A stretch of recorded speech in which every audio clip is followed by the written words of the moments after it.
You got the clothes, cars. You look like a person who has secrets. Crime 101 గురించి ఇప్పుడు అందరూ చాలా మాట్లాడుకుంటున్నారు గానీ అసలు ప్రొడక్షన్ మొదలవ్వక ముందే ఈ స్క్రిప్ట్ కోసం పెద్ద యుద్ధమే జరిగింది. అండ్ లాస్ట్కి అమెజాన్ ప్రైమ్ దీన్ని దక్కించుకుంది. గుడ్ న్యూస్ ఏంటంటే దీన్ని డైరెక్ట్గా ప్రైమ్ వీడియోలో రిలీజ్ చేయకుండా థియేటర్స్లో కూడా రిలీజ్ చేస్తున్నారు. కథ విషయానికొస్తే ఇందులో క్రిస్ హెమ్స్వర్త్ ఒక థీఫ్గా చేస్తున్నాడు. అతను చాలా strict code of conduct follow అవుతాడు అండ్ అతనికి ఒక మిస్టీరియస్ పాస్ట్ కూడా ఉంది. అతన్ని చేస్ చేసే ఒక డౌన్ అండ్ అవుట్ డిటెక్టివ్గా మన మార్క్ రఫెలో కనిపిస్తాడు. ఇక వాళ్ల మధ్య ఒక హై ఎండ్ ఇన్సూరెన్స్ బ్రోకర్గా హ్యాలీ బెర్రీ అండ్ ఆ థీఫ్ని హంట్ చేసే ఒక అన్హింజ్డ్ ఎన్ఫోర్సర్గా బ్యారీ కియోగన్ ఉన్నారు. ఈ మూవీ కాస్ట్ మాత్రం మామూలుగా లేదు. ఎర్లీ రియాక్షన్స్ చూస్తుంటే అందరూ దీన్ని మైకెల్ మ్యాన్ క్లాసిక్ ఫిల్మ్ హీట్తో కంపేర్ చేస్తున్నారు. నిజానికి ఆ సిమిలారిటీస్ ఉన్నాయి, కానీ ఇందులో డైలాగ్స్ చూస్తే Bullitt and the Thomas Crown Affair లాంటి సినిమాల వైప్ కూడా వస్తుంది. రైటర్ డైరెక్టర్ బాట్ లేటన్ ఒక క్లాసిక్ కాప్స్ అండ్ రాబర్స్ స్టోరీని మోడర్న్ ఏజ్కి తగ్గట్టు చూపించడంలో సక్సెస్ అయ్యారు.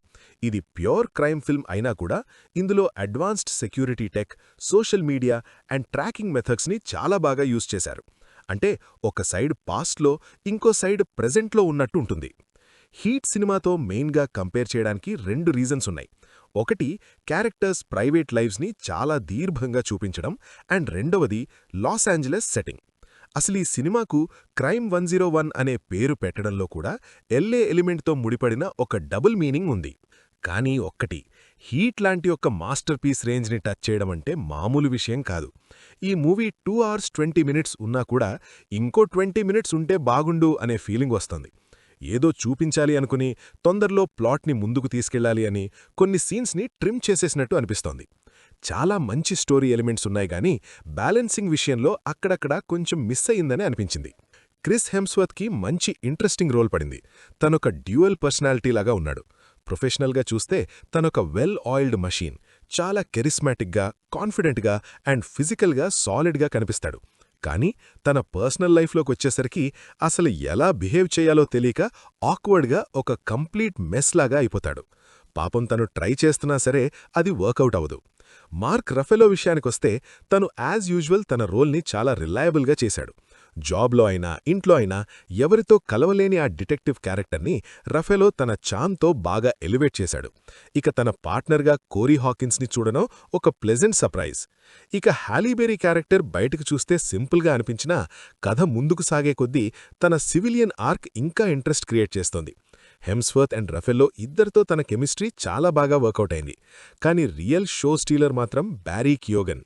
ద బ్యాట్మ్యాన్లో జోకర్గా కొంచెం గ్లిమ్స్ ఇచ్చినా ఇందులో మాత్రం ఒక అన్హింజ్డ్ సైకో ఎన్ఫోర్సర్గా పూర్తిగా రెచ్చిపోయాడు. అతడు స్క్రీన్ మీదికి వచ్చాడు అంటే చాలు మూడ్ మొత్తం టెన్స్ అయిపోతుంది. ఏం చేస్తాడో ఏమనుకుంటున్నాడో తెలియని ఒక వైల్డ్ కార్డ్ క్యారెక్టర్ అతంది. మూవీలో యాక్షన్ కంటే ఎక్కువ క్యారెక్టర్స్ మీద ఫోకస్ పెట్టారు. క్లాసిజం అండ్ ఫైనాన్షియల్ సెక్యూరిటీ మన మెంటల్ స్టెబిలిటీని ఎలా దెబ్బతీస్తుంది అనే థీమ్స్ని టచ్ చేయడం నాకు నచ్చింది. యాక్షన్ తక్కువే ఉన్నా ఉన్నవరకు చాలా ఇంటెన్స్గా, థ్రిల్లింగ్గా ఉంది. కానీ ఎండింగ్ దగ్గరే ఏదో మిస్ అయినట్టు అనిపించింది. అన్ని సీడ్స్ ప్లాన్ చేసి ఫినాలేకి వచ్చేసరికి ఏదో వెలితి మిగిలించేశాడు. సోర్స్ మెటీరియల్కి ఫెయిత్ఫుల్గా ఉన్నా కూడా మూవీగోయర్గా మన ఎక్స్పెక్టేషన్స్ రీచ్ అవ్వలేదు. ఓవరాల్గా క్రైమ్ మూవీ ఫ్యాన్స్కి ఇది ఖచ్చితంగా రికమెండ్ చేయొచ్చు. నేనైతే ఈ మూవీకి 7/10 ఇస్తాను. Thanks for watching this video. మీరు మన ఛానల్కి కొత్తగా వచ్చినట్టయితే వెంటనే సబ్స్క్రైబ్ చేసుకుని ఆ బెల్ ఐకాన్ క్లిక్ చేయండి.